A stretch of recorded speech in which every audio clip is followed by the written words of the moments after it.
Kirigisheni ya wethana na mburi itanyiheire magana mana iria ciakorirwo ikĩiywo mũthia-inĩ wa kiumia nĩ andũ arĩa kana nĩ andũ arĩa marekoirwo gũkorwo methaĩte na matharaita na kũhĩthũkĩra rũnyanjara rwa Kilimanjaro nginyagia na rĩu mburi 100 nĩcio ihithũkĩtio mwena-inĩ wa Wamba gũkũ nĩ kaunti-inĩ ya Samburu.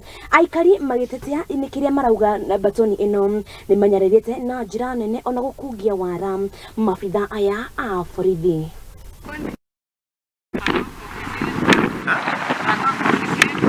Kabisa ukiangalia hii Manyata hakuna ile mbuzi imebaki, ni watoto tu ya mbuzi imebaki ikitapaka.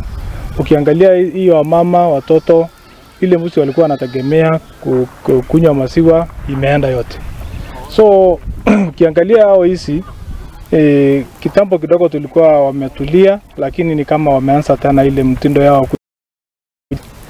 So hao watu si watu wachache, walikuja kama umejipanga. Kwa sababu wakati walikuja kwa hii kijiji walianza kule Kimanjo, walizingira kambi ya polisi. Mtu analala leo usiku kwa tajiri kwa mbuzi 100 ama 100 na kitu, kesha asubuhi unakuta kwa umekuwa maskini.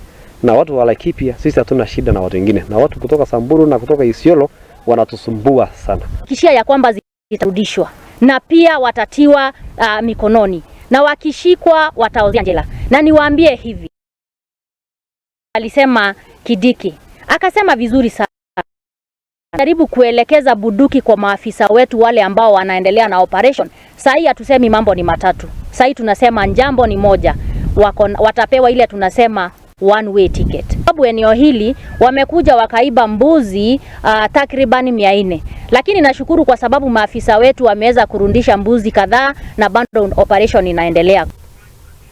Na tukithie na mbere, kambuni ya Embu National Oil kwambĩrĩria